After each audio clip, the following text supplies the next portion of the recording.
La radio est une imagination. Imagination. La vôtre. Bienvenue sur iRadio 90. Merci de suivre iTV et iRadio. Mesdames, Messieurs, bonjour. Bienvenue dans votre émission Espace Politique qui a l'immense plaisir de recevoir aujourd'hui Mamadou Faye. C'est le coordonnateur départemental du réseau des enseignants de l'APR dans la région de Ziguinchor. Il est également membre du pôle communication, du réseau national des enseignants de l'APR. Bonjour, Monsieur Faye. Bonjour, Antoine. Et bienvenue dans Espace Politique. À ma droite, il y a Amidou Wan, membre du comité directeur du Parti démocratique sénégalais, membre également de la Fédération nationale des cadres libéraux. Bonjour, Monsieur Wan. Bonjour, Monsieur Diouf. Alors, nous allons d'abord parler de la sortie de la représentante du FMI au Sénégal qui a distribué des points positifs et des points moins positifs, pour ne pas dire négatifs, sur le paiement de la dette intérieure due aux entreprises par l'État du Sénégal, l'application de la vérité des prix, mais le FMI annonce aussi un taux de croissance de 7% en 2020 pour le Sénégal. Un commentaire sur la sortie de la représentante du Fonds monétaire international. Monsieur Wan. Bonjour, Monsieur Diouf. Merci. C'est un plaisir de se retrouver pour la première fois, en tout cas dans votre espace médiatique. Oui, et merci. Je vous félicite aussi pour le travail que vous faites professionnel, en tout cas un travail professionnel que vous faites au niveau des médias. En ce qui concerne votre question en rapport avec le FMI, vous savez, moi, je suis pas tellement emballé par ce qu'on appelle en tout cas les bons points des institutions de Bretton Woods, comme le FMI et la comme Banque le FMI, mondiale. comme la Banque mondiale. Oui. Pourquoi vous n'êtes pas emballé? Je ne suis pas emballé parce que très souvent, entre ce qu'ils disent et ce que la réalité montre, c'est véritablement, c'est comme la mer à boire. Sur quoi vous doutez exactement? Je doute seulement de cela parce que je considère qu'aujourd'hui, qu'on est en train de nous préparer certainement à une sorte d'ajustement structurel, un plan d'ajustement structurel comme ce qui s'est passé du temps du Parti socialiste.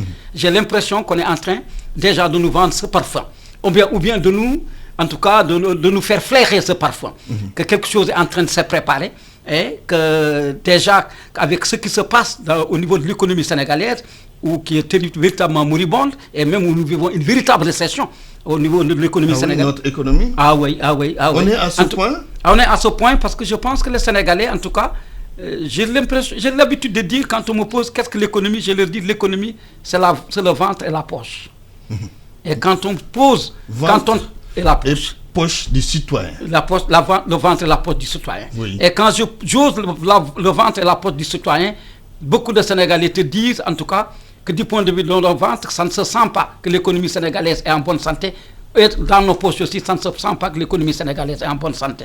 Et je pense aujourd'hui que quand on voit ce qui s'est passé avec la Tabaski, où tous les prix avaient connu en tout cas une sorte de hausse véritable, et que quand on voit aujourd'hui avec le prix de l'essence, avec le prix du ciment, avec d'autres produits qui sont en train de flamber, que trop de choses nous disent aujourd'hui qu'on est en train de nous préparer à nous mettre en 10 bémol pour nous dire, attendez-vous, que tout est bon, mais que le plan d'ajustement structurel, à l'image de celui de Diouf, est en train de se préparer, et que Macky Sall va le faire. Justement, vous êtes en train de douter de ce que dit le FMI.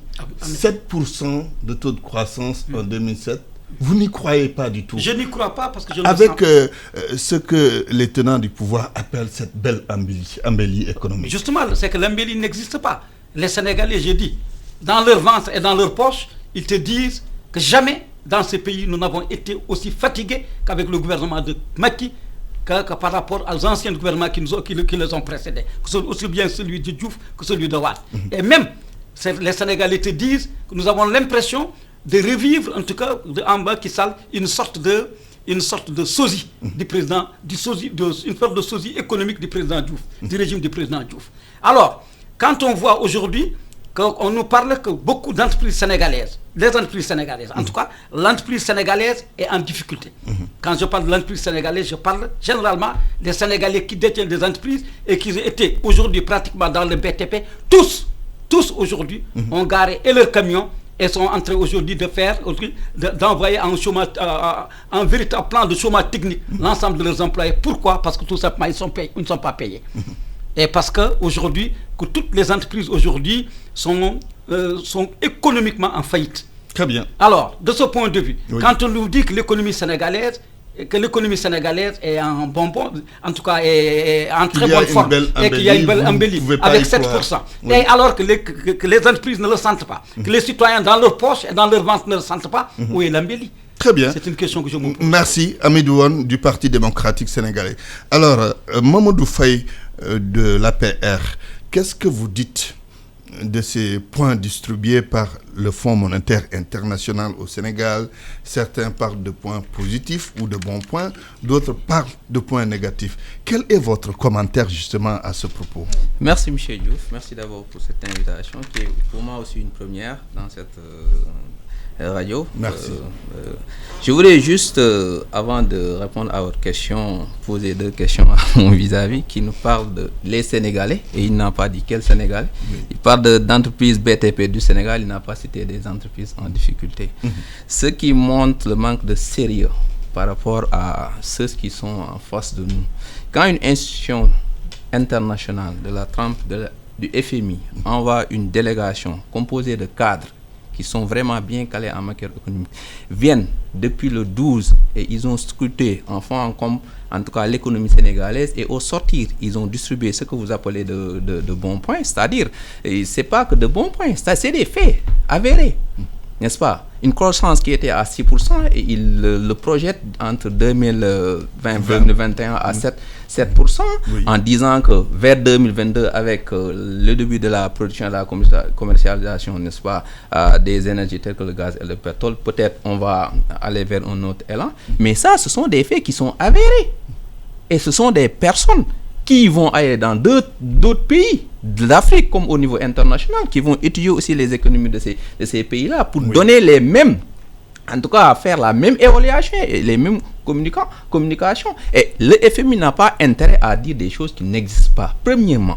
Donc, ce que développe mon ami, mon vis-à-vis là, très sincèrement, vous m'excuserez du terme, c'est inconséquent d'abord. Et il n'y a aucune logique. Deuxièmement, l'économie sénégalaise, depuis l'accession de son Excellence le président Macky Sall à la magistrature suprême, nous avons constaté d'année en année de cette embellie-là.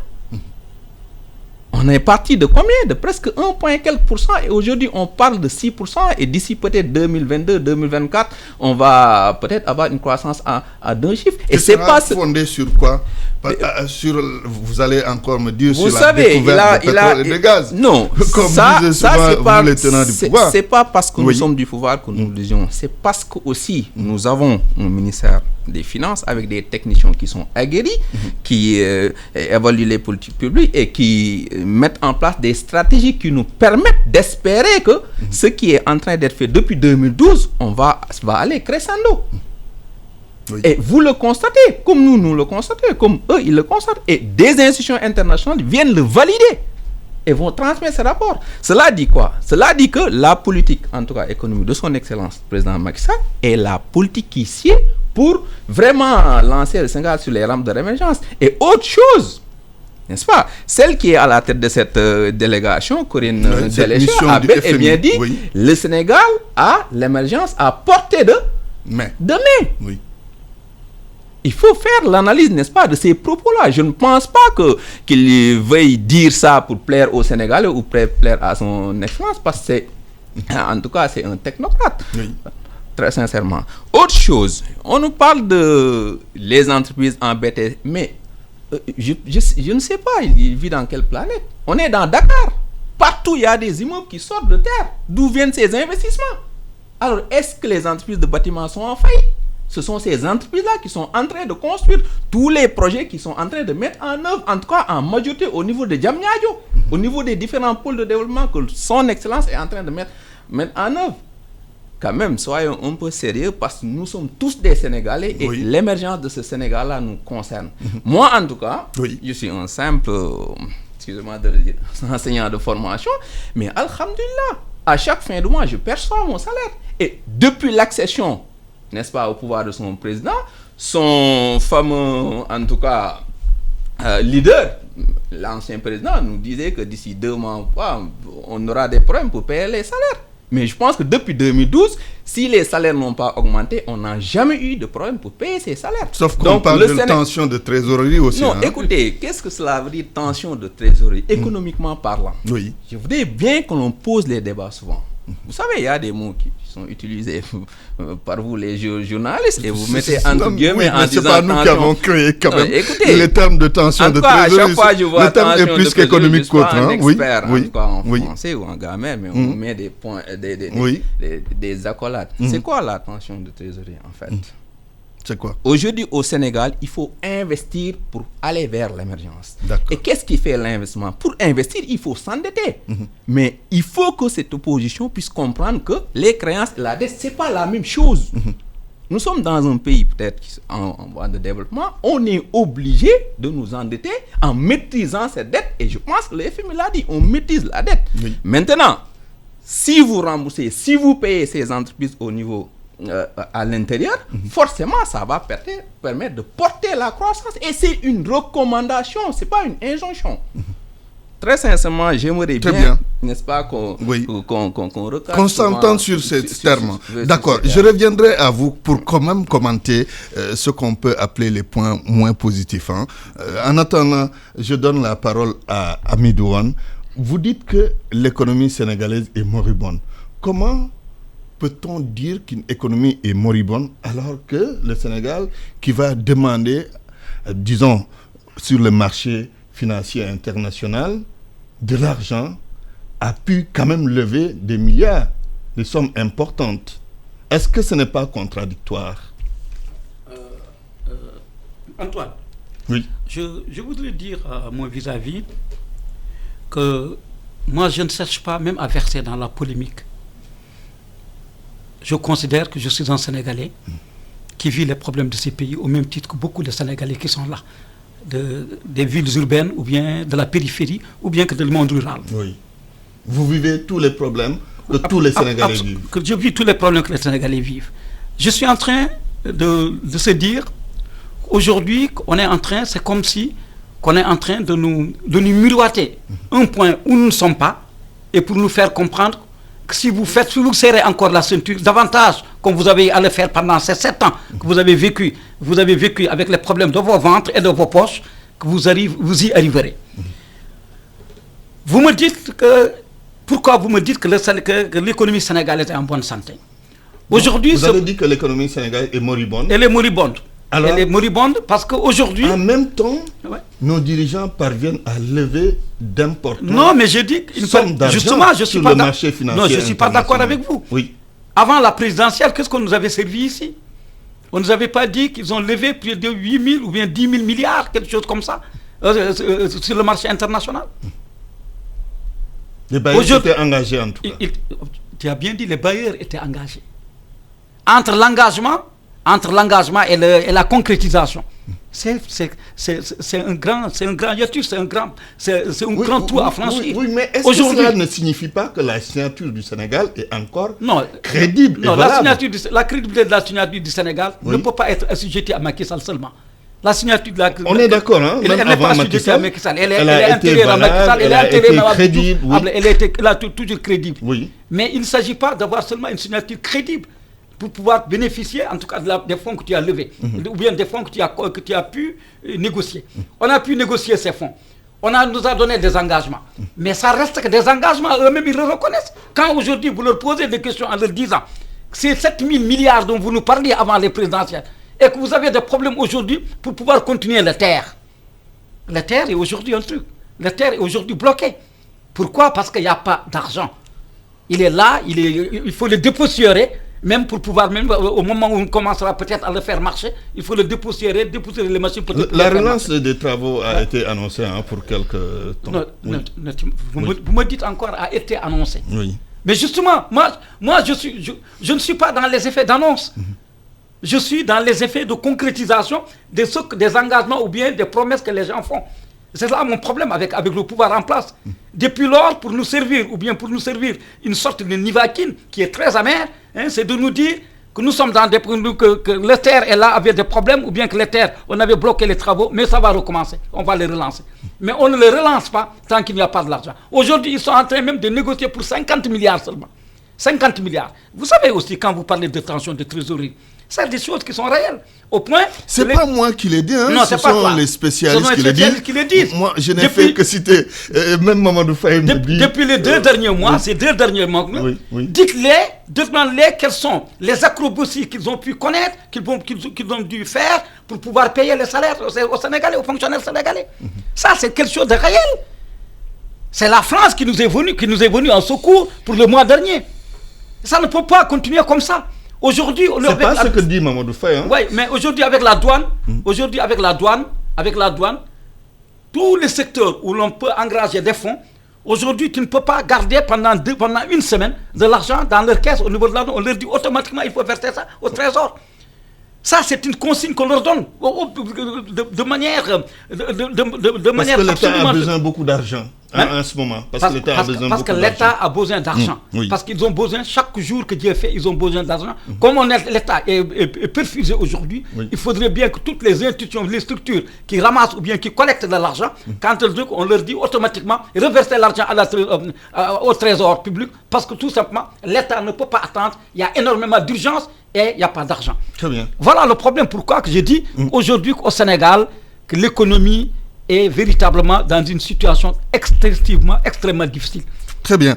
Un État sous perfusion, Mamadou Faye, vu ce que dit le FMI, disons, de payer la dette intérieure aux entreprises, mais aussi d'appliquer la vérité des prix. Est-ce que cela traduit que l'État du Sénégal est aujourd'hui un État sous perfusion? Mais ajoutez à cela ce qu'il vient de dire, que la douane a reçu des injonctions comme quoi il faut rapidement verser l'argent reçu dans les caisses du Trésor. Merci, M. John. M. Diouf, excusez-moi. Je pense qu'il faut recadrer mon doyen. Et tout ce qu'il a dit n'engage que lui. Je pense que lorsqu'il parle de... Ils négocient pour payer des dettes, ils font des acrobaties pour... Bon, ça n'engage que lui, hein. Nous, ce n'est pas ce que l'on constate. J'ai bien dit ce que l'on constate. Qu'est-ce que vous constatez? Ce que l'on constate, c'est que partout où l'État du Sénégal va pour lever des fonds, je pense qu'il retrouve plus ce dont il a besoin. Donc la signature. Crédible et valable. Crédible et valable. Par rapport aux projets qui sont mis en œuvre dans le cadre du PSE de la phase 2, tout est en train d'être mis en œuvre et on n'a pas entendu quelque part où le ministère des Finances a dit qu'on a tel ou tel problème. En tout cas, officiel, du moins officiellement. Donc, ce que dit Michel n'engage que lui. Autre chose, par rapport, n'est-ce pas, à l'économie du Sénégal, et je le dis, nous n'avons pas de problème de finances. Ce qu'il a dit par rapport au paiement des salaires, très sincèrement, je vous dis que ça, c'est archi faux. Ça n'existe pas. Les salaires sont payés à temps, il n'y a pas de retard, il n'y a aucune difficulté. Mais il le sait. C'est-à-dire, arrêtons de leurrer le Sénégalais moins. Je dirais entre guillemets le Sénégalais. Comment il le sait? Est-ce que... Mais il le dit, il ne dit pas que tel document où le ministère a sorti tel... Mais ça n'existe pas. Ça n'existe que dans leur tête. Et moi, je me demande, est-ce que ces gars, ces gens-là qui se lèvent tous les jours pour dire que l'économie est moribonde, rien ne va au Sénégal, et chaque jour que je fais, d'autres institutions viennent dans le sein pour dire que tout est OK, est-ce que c'est des Sénégalais? Est-ce que c'est des patriotes? Est-ce qu'ils veulent juste semer la pagaille ou que, en tout cas, le peuple se soulève? Quel est leur objectif réel? L'objectif de son excellence le président, c'est de porter le Sénégal vers l'émergence. Et il est avec des acteurs sénégalais avec lesquels il travaille en train de mettre en œuvre ses plans. Ils ne pourront jamais, je dis, prouver le contraire de ce que je dis. Maintenant, parlons peu et parlons bien. Le Sénégal est sur de bonnes rails pour atteindre l'émergence. Certes, des difficultés ne pourront pas manquer. C'est pour cela que des institutions comme le FMI et comme tant d'autres vont toujours venir pour essayer de faire des recommandations. Payer des dettes au niveau de l'intérieur, mais c'est bien. Recommandations et non injonctions. Non, du tout. Non, pas nous donner des injonctions quand même. On est souverain. Très sincèrement. Et il faut savoir que c'est à travers... Attendez, parce qu'il y a un accord de principe qui a été signé avec cette institution par l'ICPE. Et on n'est pas de la coordination des politiques économiques sur 3 ans et l'accord de principe est déjà donné. Et c'est dans cet accord de principe qu'il y a ces recommandations-là. Et c'est très significatif de ce que le Sénégal est en train de faire. Et ces milliards dont tu parles, qui ont été levés mais sont en train d'être mis en œuvre, ils parlent du terre. Je ne maîtrise pas en tout cas le chantier du terre, mais je sais que c'est en train d'être mis en œuvre. Quel est le problème technique, qui fait que les travaux n'avancent pas? Je ne saurais le dire ici. Mais un problème financier, je ne l'ai pas encore entendu. Donc, c'est ce que je voulais clarifier. Autre chose, ce qui montre que le président, très sincèrement, est en train de prendre en charge les préoccupations des Sénégalais et des Sénégalaises. Et c'est là où c'est important. Les projets sociaux qui sont en train d'être mis en œuvre, on n'a pas entendu une seule fois le président depuis 2012 reculer sur ça. Au contraire, chaque année, on augmente pour prendre en charge ces préoccupations des Sénégalais, parce qu'il avait dit qu'il allait lutter contre les injustices sociales. Il continue dans cette optique. Qu'il allait investir, il continue dans cette optique.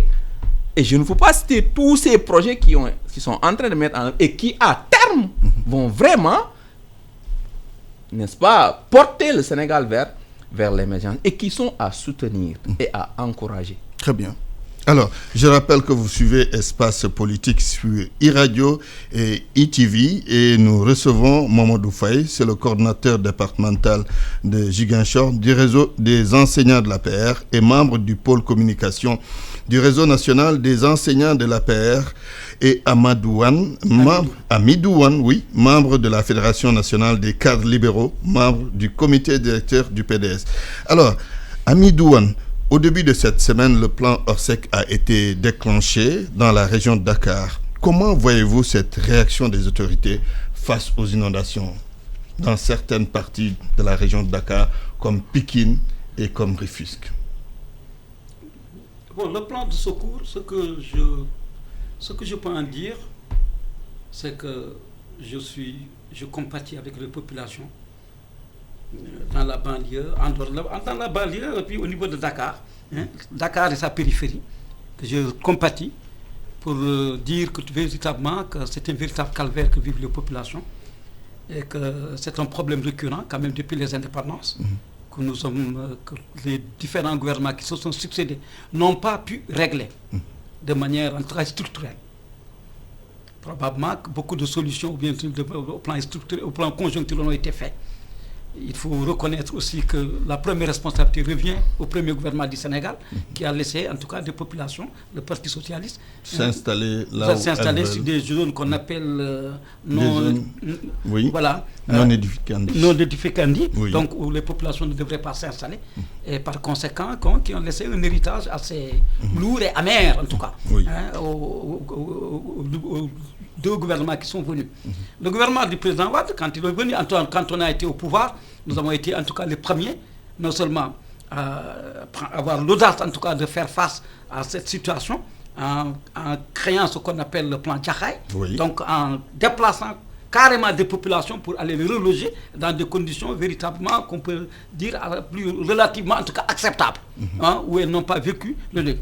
Et mieux que ça aussi, le président Wade aussi a fait beaucoup de choses dans ce qu'on appelle aujourd'hui les patients de rétention. Je crois aussi que l'avènement des patients de rétention, c'est pendant notre période, pendant la période qu'on était au pouvoir. Donc, il faut dire que du point de vue réalisation, des choses ont été faites, mais la situation persiste et demeure. Ceux qui sont là, quand ils sont venus, ils nous ont dit aussi qu'ils vont faire, et qu'ils ont injecté énormément d'argent. J'ai entendu le président parler d'un audit technique. Moi, je parle d'un audit technique, mais d'un audit technique et financier. D'un audit technique, mais d'un audit financier aussi. Si tant est que ce qu'on dit par rapport à tout ce qu'ils ont dit qu'ils l'ont injecté au niveau de la banlieue, est vrai, on a vu que jamais les populations n'ont été aussi confrontées à des problèmes plus que ça l'a été avec son gouvernement en tout cas. Mais pour Guédiawaye, quand même, les populations vous disent qu'il y a quand même un mieux. Un léger mieux. Je ne dirais pas un léger, il y a du mieux, je veux dire. Voilà. Vous n'êtes pas qualifié, il y a du mieux. Ben, en tout cas, pour ce que tout ce que nous voyons au niveau du truc, au niveau non seulement que nous voyons du point de vue du visu et du point de vue des images que nous voyons au niveau des au niveau les des zones médias. les plus touchées aujourd'hui, c'est Pikine, c'est Kermassar et autres, où les gens, en tout cas, traversent des trucs avec des charrettes. Et je crois aussi que peut-être que le président, avec le gouvernement du président Macky Sall, je pense que nous n'avons pas eu une pluviométrie aussi sérieuse comme ça l'a été cette année. En tout cas, depuis qu'il est là. Je pense que cette pluviométrie a montré véritablement les limites de ce qu'ils ont commencé à faire, ou bien de ce qu'ils ont dit qu'ils ont fait. Peut-être qu'à l'époque, les pluies n'ont pas été aussi abondantes comme elles ont été, tardives cette année, mais très abondantes. Alors, ils n'ont pas fait d'efforts conséquents, vous le pensez? Je pense qu'à mon avis, je considère même que le plan Orsec a été tardivement agité, ou bien en tout cas déclenché, a été très tardivement déclenché. Ça, c'est un aspect que j'ai retenu. D'autre part aussi, je pense que le plan Orsec aussi, il ne répond pas en tout cas aux besoins, en tout cas, il ne répond pas à l'ampleur de la situation, comme les populations semblent le relayer à travers Kermassar, où j'ai été même avant-hier, où j'ai passé toute une journée, mais je pense que véritablement... Pour voir ce qui se passe sur le terrain, ou c'était par hasard que vous y étiez? Non, j'y étais pour des raisons politiques, pour voir ce qui se passait, parce que j'ai été invité aussi par des mouvements politiques avec lesquels nous travaillons, pour aller voir la situation telle qu'elle se passe. Mais je pense que les populations, pour ce que nous disent en tout cas, que le plan Orsec ne répond pas, ou bien n'a pas encore mis en place, n'a pas connu ni sa vitesse de croisière, ni mis en place aussi des moyens assez conséquents pour faire face à la situation. Donc je crois que c'est un échec, dans une certaine mesure, de l'ensemble du gouvernement, parce que je crois qu'à mon avis, pour être honnête quand même, je crois que personne, il n'y a pas un gouvernement qui a pris en charge de manière structurelle, j'ai bien dit, les problèmes des inondations, et d'inondations à Dakar et oui, parce que quand même il y a même des quartiers comme les Almadies qui sont mal assainis, n'ont pas été assainis. Et ça relève de la responsabilité des gouvernements précédents. De tous les gouvernements pratiquement. Je dis de tous les gouvernements. Même si les gouvernements aussi, chaque gouvernement a pu faire quelque chose, par rapport à un certain nombre de réalisations. Mais je trouve peut-être que ce sont les politiques qui devraient être mises en place pour une harmonisation de politique avec les différents acteurs tels que les populations, les collectivités locales, les agents d'aménagement du territoire, les ministères des trucs et probablement les bailleurs. Je crois qu'il doit y avoir, on doit prendre à bras le corps ce problème, cette problématique et mettre en place un véritable plan, un véritable plan de thérapie. Pour soigner en tout cas, ou bien définitivement en tout cas, venir à bout de cette situation. Mais cela ne peut se faire qu'avec un véritable plan, en tout cas très harmonisé, avec l'ensemble des acteurs. Et je crois que c'est à ce niveau qu'on peut toucher la racine du mal. Très bien. Pour éviter quand même que ce soit tout simplement quelque chose de conjoncturel. Mais je trouve que c'est ceux qui sont là, en tout cas, pour ceux qu'ils en ont dit, de ce qu'ils ont injecté là-dedans, j'en doute. Parce que je vois que véritablement, que le problème reste véritablement très sérieux et que l'ampleur de la situation montre aujourd'hui que le plan Orsec a été tardivement déclenché, mais aussi qu'il n'est pas déclenché avec les moyens conséquents pour pouvoir donner les résultats qu'on attend. Voilà, qu'on attend. Très bien. À l'instant, Hamidou Wane du Parti démocratique sénégalais sur le plan Orsec. Mamadou Faye de l'APR sur le plan Orsec qui a été déclenché il y a juste quelques jours. Est-ce que vous pensez qu'on a déclenché ce plan au moment opportun? Parce que votre co-débatteur estime qu'on aurait dû déclencher depuis longtemps ce plan Orsec, qui n'a pas encore d'ailleurs, comme il le dit encore une fois, atteint sa vitesse de croisière. Merci Antoine pour cette question très importante mais très pertinente qui est très sérieuse. Très sérieuse parce que quand le président de la République va jusqu'à parler d'audit technique, c'est sérieux. Pourquoi une audit technique d'abord? Il faut poser les questions. Parce qu'en fait, on parle souvent des questions financières pour juste polémiquer. Mais il faudra savoir la racine du problème pour trouver une solution pérenne pour vraiment qu'il n'y ait plus ces inondations au niveau de la Balien. Parce que moi, je suis natif de la Balien, je suis de Yeumbeul Sud. Et j'ai vu cette zone est beaucoup touchée par les inondations. Si. Oui. Et je profite de l'antenne quand même pour dire merci au ministre, n'est-ce pas, de l'économie, du plan et de la coopération, M. Amadou Hott, qui veut pas qu'on parle de lui souvent, mais qui est en train de faire un excellent travail d'accompagnement, n'est-ce pas, auprès des populations de la zone de Thiaroye Sud. Le plan Orsec a été déclenché. Sur quel plan éclairer notre lanterne? Non, sur le plan parce qu'il a fait des actions allant dans le sens, n'est-ce pas, de trouver des camions qui vont... Il n'attend pas l'État. À titre individuel. À titre individuel. En tant que aussi habitant de Yeumbeul Sud. Parce que vous le savoir, il est de la zone. C'est encore plus précis. Voilà, exactement, juste pour préciser. Donc, mais revenons au plan Orsec. Il a été déclenché, à mon avis, à temps. Pourquoi à temps? Il faut savoir d'abord que, du point de vue climatique, on a un changement. Nous sommes des naturalistes en quelque sorte. Nous savons que les changements climatiques, ça touche partout au niveau international. Et on a eu un retard, en tout cas pour la mise en place, n'est-ce pas, de la saison hivernale. Mais il faut retenir que c'est entre les pluies du 9 au 16 septembre qui ont été vraiment, ça a débordé entre le 9 et le 16 septembre. Et dès le lendemain, le 17, n'est-ce pas, nous avons vu le ministre de l'Intérieur, accompagné du ministre de l'Eau et de l'Assainissement, faire des visites de sites. Et c'est après constat qu'ils ont constaté que c'est les zones département de Pikine et de Rufisque qui ont été les plus touchés. Et le 18, immédiatement, le gouverneur Alassane Sall ont déclenché le plan Orsec. Je pense que c'est suite d'actions posées par nos gouvernants, par les autorités de l'administration territoriale, montre à suffisance qu'ils prennent au sérieux cette question. Alors, mais il faut savoir que le plan Orsec, c'est quoi? C'est apporter une réponse immédiate à un problème qui est là, qui est conjoncturel. Mais n'empêche que nous avons le ministre en charge de l'assainissement.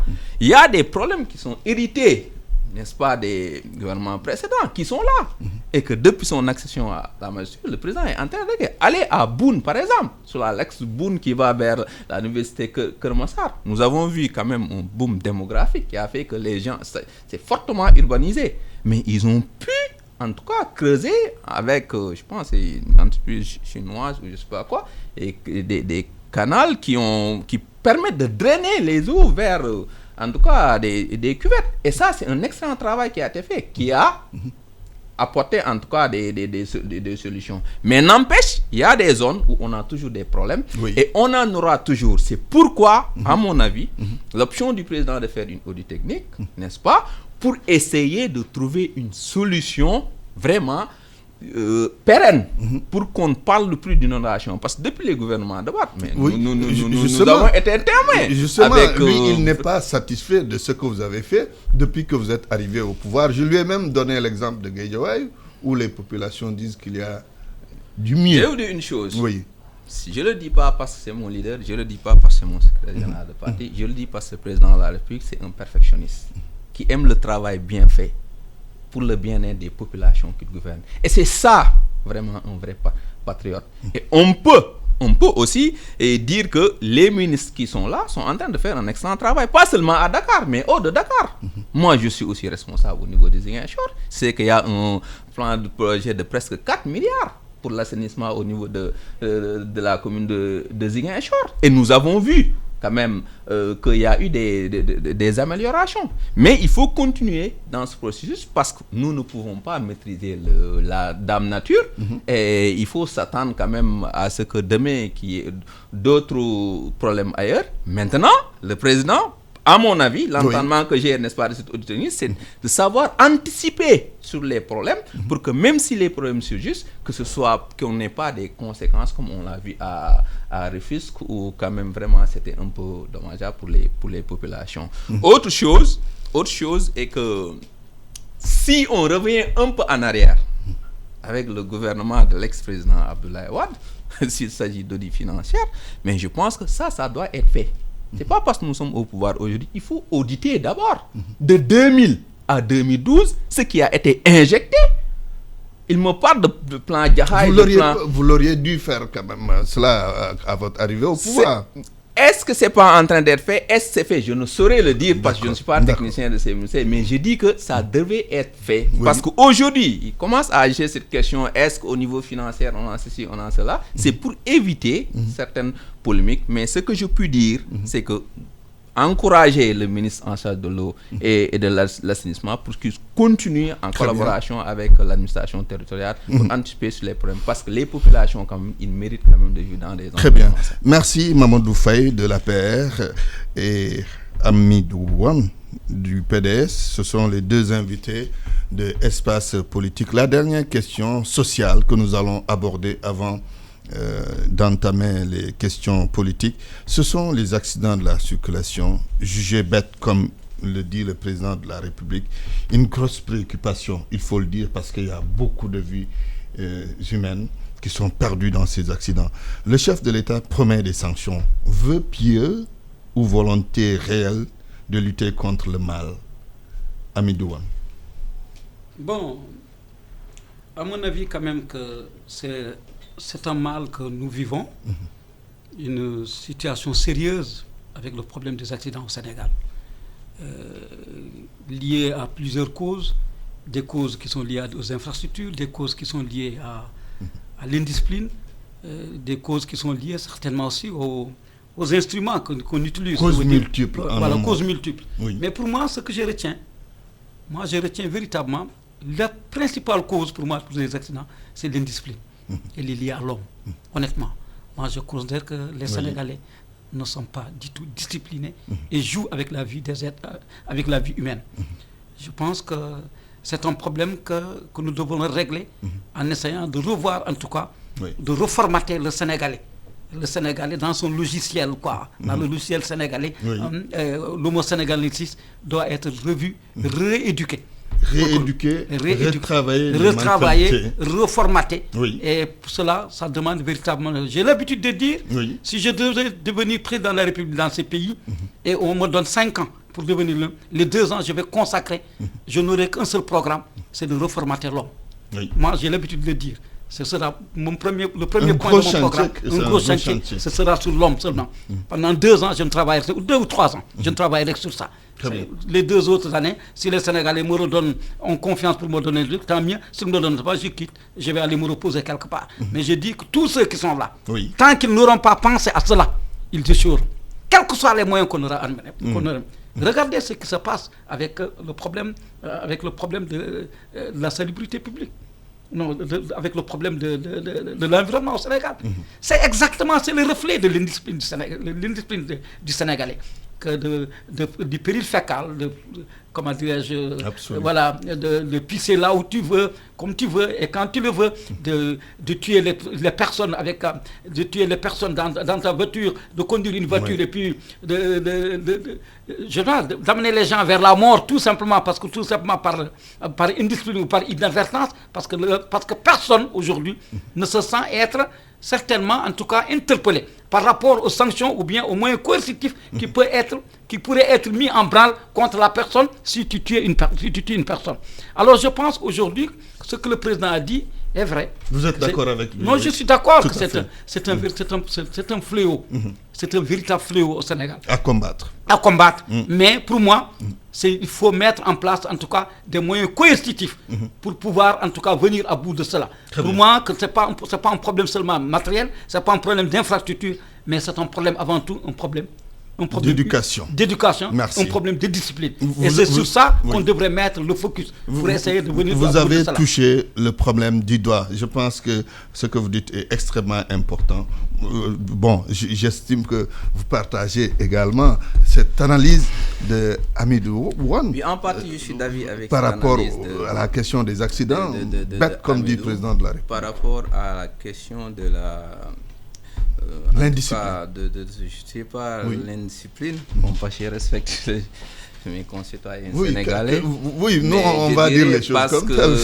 À la récurrence de ces accidents que le président, n'est-ce pas, de bêtes qui se passent un peu partout au niveau du Sénégal. Pour avoir été, je pense qu'il y a 2 ans de cela, excusez-moi de le rappeler, dans un débat sur, n'est-ce pas, une station de la place, sur Cité, avec M. Gaye qui était syndicaliste à Dakar Demdik et un autre qui était de Mbour lorsqu'il s'était agi de faire la promotion pour le permis à points. Tout à fait. Et je disais que le principal problème au Sénégal par rapport à ça, c'est une question d'éducation, une éducation de base. Parce que quand vous parlez d'indiscipline, est-ce que c'est acquis, est-ce que c'est inné? Non, je ne crois pas. C'est par rapport à l'environnement.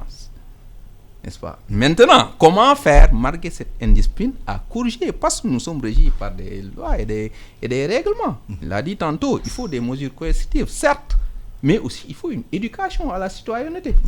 Et c'est là où il y a un gros chantier pour le ministère de la Jeunesse, parce que ce sont ces jeunes-là qui vont grandir et il faut formater sauf qu'il n'y a pas que des jeunes, hein. Bon, vous rencontrez dans la circulation vous savez, des nous sommes aujourd'hui plus de 15 des cheveux millions blancs et qui se comportent comme des nous sommes jeunes, plus de 15 millions de Sénégalais. Oui. Je suis d'avis avec lui.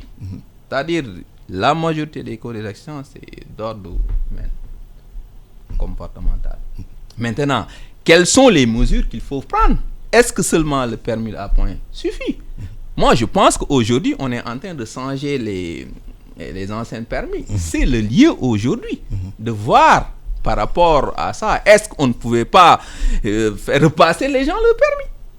Une nouvelle fois. Oui. Je vois qu'au niveau, en tout cas, certains services, tels que la gendarmerie, ils sont en train de faire un excellent travail parce que dans chaque point, je les vois en tout cas essayer de cadrer, je ne sais pas ce qu'ils surveillent. Mais c'est un problème qui est très complexe à résoudre. Parce que la discipline, c'est quelqu'un, mais comment faire aujourd'hui pour que cette personne soit disciplinée s'il n'est plus à l'école? Si elle n'est plus à l'école et si elle a 50 ans... voilà, c'est là le réel problème. Oui. Est-ce que le chef de l'État... La sensibilisation, est un moyen. Exactement. C'est pourquoi j'ai dit que le ministère qui est en sa question de citoyenneté a un gros chantier. Parce que nous sommes tous des citoyens. Et maintenant, peut-être apporter des garde-fous par rapport à l'octroi de permis dans le futur. Mais... trop, c'est trop quand même. Il faut qu'on puisse comprendre que c'est nous-mêmes Sénégalais qui devions faire des efforts pour essayer en tout cas d'arrêter quand même cette hécatombe qui vraiment est en train de faire en tout cas, il y a beaucoup de ravages. Tout récemment, surtout dans notre axe, nous, la Nationale 4 sur Ziguinchor. Vraiment, c'est lamentable.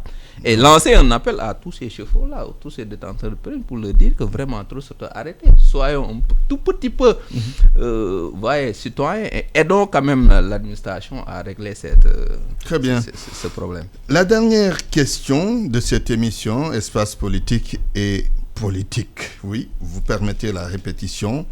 Il s'agit du dialogue politique avec la question, encore une fois, relative à l'élection des maires au suffrage universel direct, tout comme celle des présidents de conseils départementaux.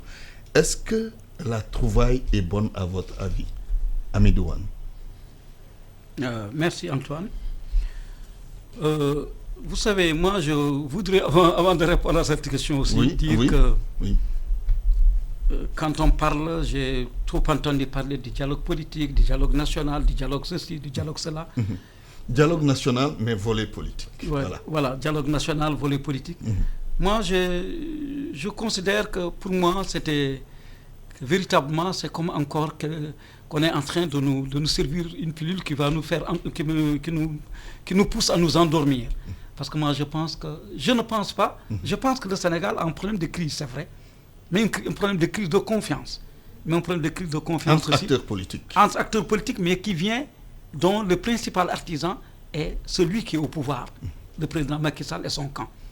Parce que depuis 7 ans qu'il est là, c'est lui qui prend des décisions, c'est lui qui les exécute, c'est lui qui les impose, c'est lui qui lutte jusqu'à pouvoir avoir son deuxième mandat. Quand il a eu son deuxième mandat, il essaie de revenir à de bons sentiments, ou bien à de meilleurs sentiments pour dire, venez, maintenant on peut dialoguer. Après avoir imposé son parrainage, après avoir écarté des candidats, après avoir, comment dirais-je encore, refait les cartes d'identité, nos cartes d'identité qui sont dans... Alors qu'un juge est capable de te dire que je ne veux pas cette carte d'identité, je veux de l'ancienne carte d'identité parce qu'ici, il n'y a ni le nom du père, ni le nom de la mère. Alors que c'est 52 milliards qu'on a injectés et qu'on n'arrive pas à identifier une personne, tu es obligé d'aller chercher une autre pièce capable ou bien un extrait de naissance. C'est arrivé ça avec un Ah juge? Oui, moi ça m'est arrivé. Ah oui. Moi, personnellement, ça m'est arrivé avec un juge qui m'a imposé, qui me dit que cette carte d'identité ne lui convient pas. Il faut que j'y ajoute soit un extrait de naissance, soit si j'ai une ancienne carte d'identité.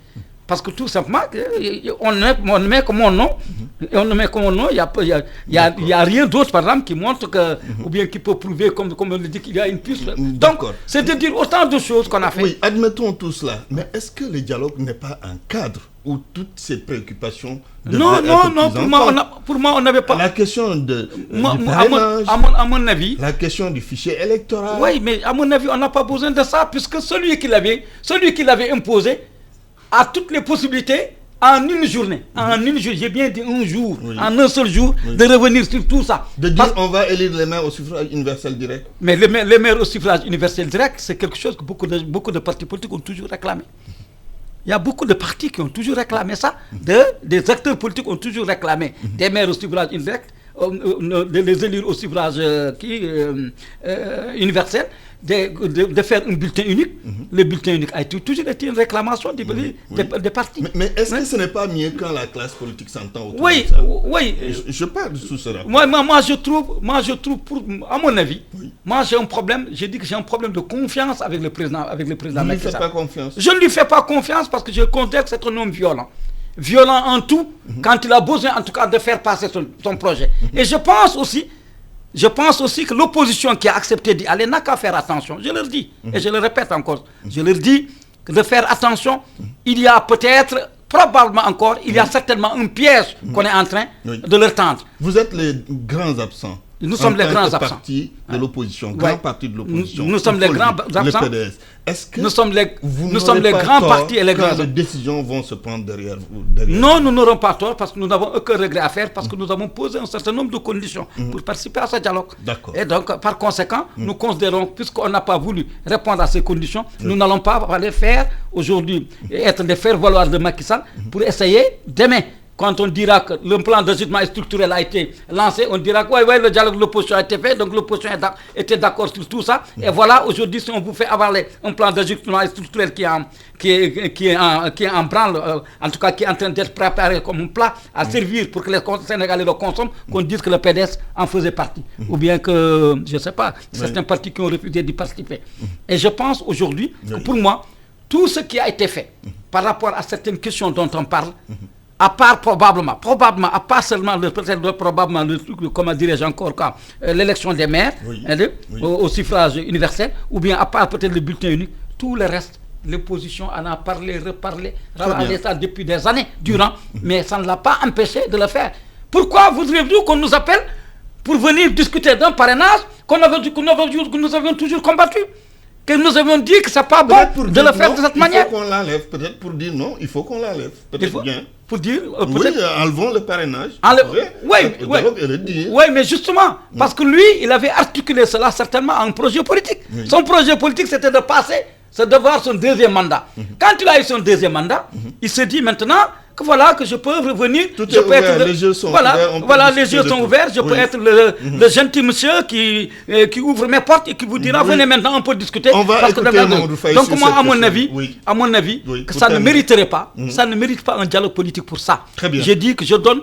Macky Sall, le président Macky Sall peut prendre en une semaine, régler toutes ces questions politiques. Si tant est qu'il a la volonté de vouloir le faire, et s'il n'y a pas quelque chose, un pied derrière, peut-être même un troisième mandat qu'il est en train de... On verra bien. Le dialogue politique est inutile, c'est ce qu'il dit, même s'il ne le dit pas comme tel. En filigrane, c'est ce qu'il a dit. Le dialogue politique est inutile. Le président Macky Sall peut prendre certaines décisions. Vous êtes d'avis Ils sont de mauvaise foi. Pourquoi Son Excellence, le président Macky Sall, a toujours appelé au dialogue depuis son accession à la magistrature suprême. Vous vous rappelez en tant que journaliste, quand il a été appelé, il a été élu, il a appelé le fichier électoral. Sur toutes les questions politiques, le président a toujours appelé au dialogue, au consensus. C'est le camp d'en face qui, souvent prétextant ce qu'il vient de dire, fuit ce dialogue-là. Mais dans un état de droit, dans un pays toutes les conditions étaient réunies pour que l'opposition Écoutez, les conditions seront toujours réunies lorsque les acteurs, les parties prenantes auront, en tout cas, la volonté d'aller vers le dialogue. Parce que ce qui ressort du dialogue ne peut être que construit pour un État. Et qu'est-ce que vous voulez dire? Que l'opposition n'a jamais eu la volonté de dialoguer? Je ne dirais pas l'opposition, parce qu'il y en a qui sont dans ce dialogue. Et vous êtes sans savoir que le compte rendu de la commission politique qu'ils ont fait le mardi passé, mais tout le monde là. Et ces parties prenantes se sont prononcées sur ces questions politiques. C'est pourquoi je dis que, puisqu'ils représentent le PDS, moi je me pose la question que, en fait, c'est une fuite en avant. Parce que, excusez-moi du terme, je me demande même si ce PDS-là, comme ils disent que nous ne voulons pas être des je sais pas. Des faire-valoir. Des faire-valoir. Ils se sont déjà des faire-valoir d'Abdoulaye Wade. Parce que le PDS, en fait, c'est un parti qui est en décadence aujourd'hui. Qu'est-ce qui vous le fait dire? Mais le PDS c'est un constat. Non, écoutez. Qui a ses démembrements? Non, écoutez, il y a les Sénégalais qui nous écoutent. Organisé. Oui, je pose simplement une question. Nous avons suivi l'actualité politique, les péripéties, ce qui se passe, la crise actuelle qu'il y a au niveau du PDS. C'est parce que ces gens-là, ils ne sont pas comme moi. Moi, je n'ai pas les mêlés. Nous sommes dans un parti très bien conçu. Où je suis libre de dire mes opinions. Tu n'as même pas de parti. Merci beaucoup. Tu as un grand mouvement politique, mais tu n'as pas un parti encore. Merci beaucoup. Le PDS est un parti. Vous n'êtes pas un parti. Vous êtes un mouvement politique qui n'est même pas structuré. N'empêche, en l'espace de 3-5 ans, oui. Vous êtes au pouvoir. Nous sommes au pouvoir. Oui, ça montre quand même, nous sommes un parti politique. Et nous exerçons ce pouvoir depuis 5 ans, depuis 7 ans, et nous l'exerçons encore, Inch'Allah, pendant 5 autres années. Autre chose par rapport à ce dialogue est très constructif. Et ceux qui le dirigent, nous avons confiance en eux. Nous faisons confiance mutuellement. Parce que nous sommes d'abord Sénégalais. Ce qui ressortira de ce dialogue ne fera qu'être bénéfique aux hommes politiques sénégalais et au peuple sénégalais. Oui. Premièrement, il a dit tantôt que des gens ont toujours réclamé par rapport au mode d'élection du maire, il faut donner une certaine légitimité à cet exécutif local. Et moi, je suis d'avis, les propositions qui sont faites, que d'à peu près le consensus est acquis pour ça, c'est-à-dire pour le maire et pour le président du conseil départemental, qu'il soit élu au suffrage universel direct. Je suis d'avis. Maintenant, le problème qui se pose, c'est par rapport aux adjoints. Et pour ça, il y a des propositions qui ont été faites. N'est-ce pas, le mardi passé. Et le dialogue aussi continue. Et ce dialogue ne s'arrête pas là. Parce qu'en tant qu'homme politique aussi, moi je pense qu'il faut se cultiver. Nous sommes partis de 72, n'est-ce pas, ce qu'on appelle le code des collectivités 92. Locales. Non, 72, ensuite 96, ensuite 2013. Oui, vous parlez de l'acte 3 de la décentralisation.